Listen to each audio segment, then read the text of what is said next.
Historia de la filosofía, por Nicolás Abagnano, volumen 3, 263, parte séptima.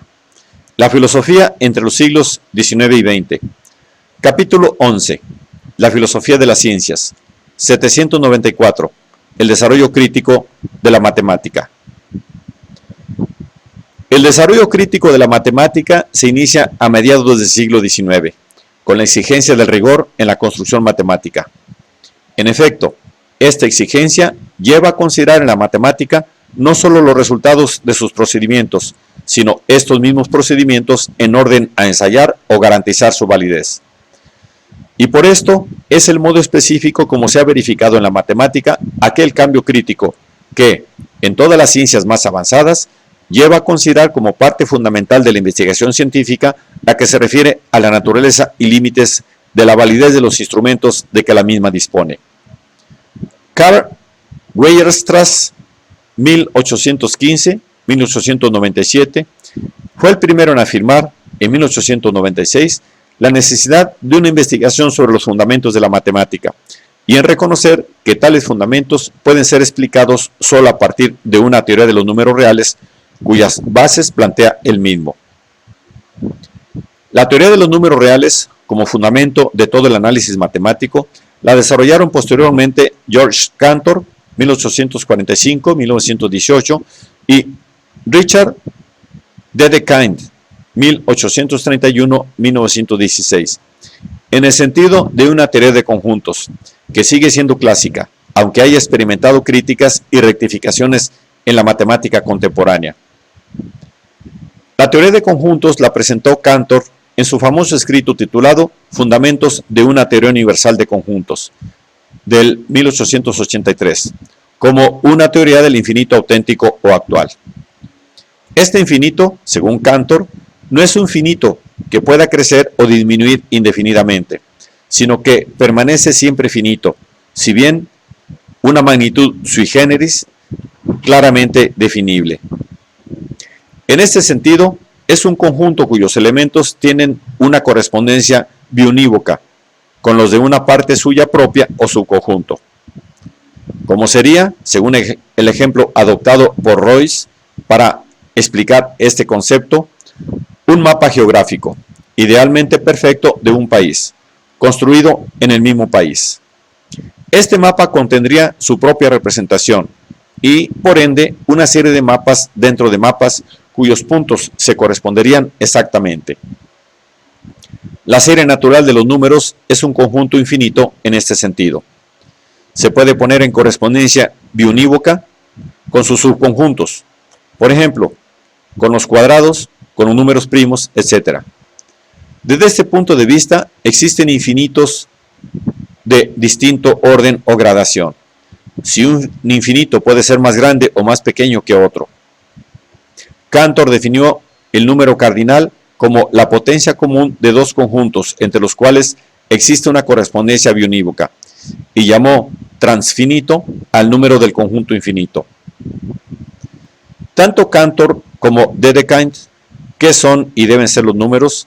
1888, consideraron los procedimientos matemáticos como operaciones que se desarrollan en el intelecto o en el mundo del pensamiento, pero sin reducirlo por ello a operaciones psicológicas.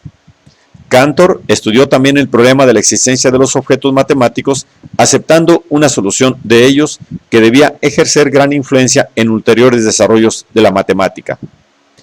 Distinguió la existencia de los números en cuanto a imágenes de procesos y relaciones que acontecen en el mundo externo, de su existencia de entidades intelectuales que gracias a su definición ocupan un lugar perfectamente determinado en nuestros entendimientos, distinguiéndose claramente de los constitutivos de nuestro pensamiento, manteniéndose en relaciones definidas con ellos y modificando de un modo definido la sustancia de nuestro espíritu.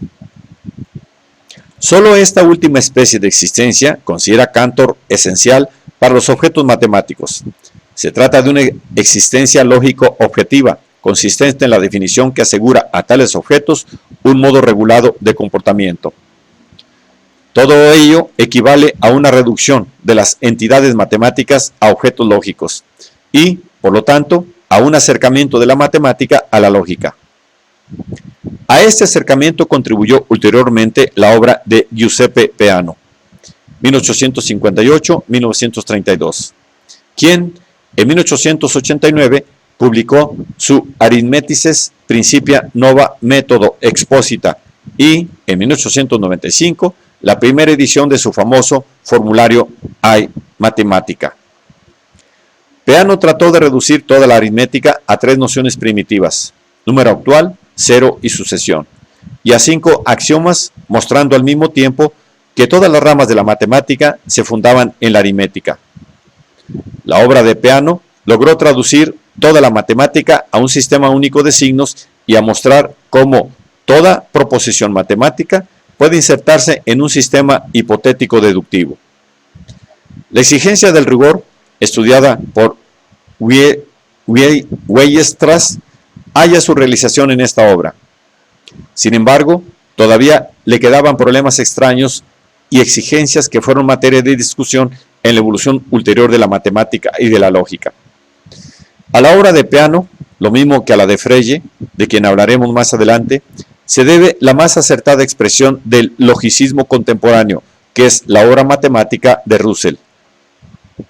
A esta fase del desarrollo matemático pertenece también el descubrimiento y la discusión de las llamadas antinomias o paradojas lógicas que nacen en el terreno de la teoría de conjuntos y de otras doctrinas matemáticas y constituyen un punto clave de la consideración crítica que la matemática ha hecho de sus propios fundamentos.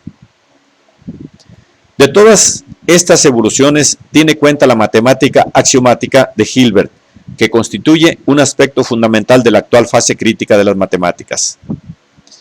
David Hilbert, 1862-1943, fue profesor de las universidades de Königsberg y de Göttingen.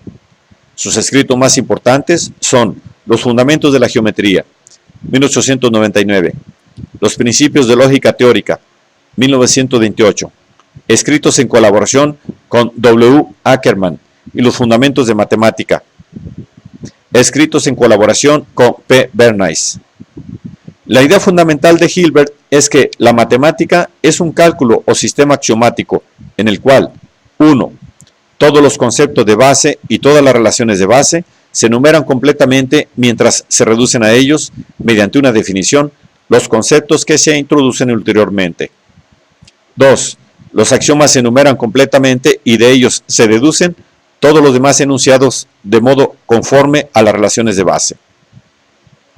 En un sistema así, la demostración matemática es un procedimiento puramente mecánico de derivación de fórmulas, pero al mismo tiempo se añade a la matemática formal una metamatemática, constituida por razonamientos no formales acerca de la matemática. Dice Hilbert, de esta manera, mediante cambios continuos, se realiza el desarrollo de la totalidad de la ciencia matemática en 2 modos, derivando de los axiomas nuevas fórmulas demostrables mediante deducciones formales y, por otra parte, añadiendo nuevos axiomas y la prueba de no contradicción por medio de razonamientos que tienen un contenido. Entonces, las matemáticas constituyen un sistema perfectamente autónomo, esto es, de tal índole que no presupone un límite ni una guía fuera de sí y que se desarrolla en todas las direcciones posibles, entendiéndose por direcciones posibles las que no conducen a contradicciones. Es esencial a este concepto de la matemática, llamado muchas veces formalismo, la exigencia de determinar la posibilidad, es decir, la no contrariedad de los sistemas axiomáticos. Más aún, este concepto de la matemática reduce a la posibilidad el significado de la existencia de los entes matemáticos. Un objeto matemático existe si la admisión de su existencia no lleva a contradicción. Sin embargo, un teorema descubierto por Kurt Gödel en 1931 ponía límites precisos a la posibilidad de demostrar la no contrariedad de los sistemas axiomáticos. En efecto, establecía que no es posible demostrar la no contrariedad de un sistema con los medios, axiomas, definiciones, reglas de conducción, reglas de deducción, etc., que pertenecen al mismo sistema. No obstante, para efectuar esta demostración, es menester recurrir a un sistema más rico en medios lógicos que el primero. Basándose en este teorema, se puede ciertamente demostrar la no contrariedad de algunas partes de la matemática, por ejemplo de la aritmética, como ya se ha hecho, pero no se puede demostrar de una vez para siempre la no contrariedad de toda la matemática. Del teorema de Gödel se deriva también un límite de la axiomática en el sentido de que ningún sistema axiomático contiene todos los axiomas posibles y por tanto nunca se puede excluir que puedan ser descubiertos nuevos principios de prueba. La matemática hilbertiana, al mecanizar los procedimientos de prueba, ha facilitado enormemente la construcción de las máquinas calculadoras. El teorema de Gödel pone también una limitación a la capacidad de estas máquinas, en el sentido de que excluye que una máquina sea capaz de resolver todo problema. Al logicismo y al formalismo se opone, dentro de ciertos límites, el intuicionismo defendido por el matemático holandés L.E.J. Brouwer, nacido en 1881, que se apoya sobre todo en Kant y en Poincaré para afirmar que la matemática debe fundarse en la intuición del tiempo y tiene por objeto solo entidades construibles sobre la base de esta intuición. Dice Hayting, uno de los miembros más influyentes de la escuela: un teorema matemático expresa un hecho puramente empírico, esto es, el éxito de una determinada construcción. 2 más 2 igual a 3 más 1.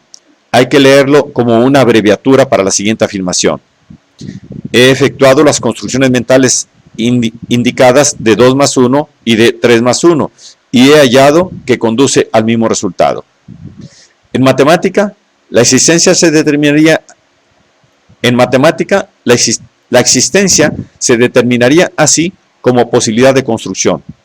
Los intuicionistas rechazan el criterio formalista de la existencia como ausencia de contradicción y, en consecuencia, rechazan también la validez del principio lógico del tercero excluido, según el cual la negación de una negación es una afirmación, porque, basándose en ello, la demostración de la no contrariedad equivaldría a la posibilidad de la afirmación.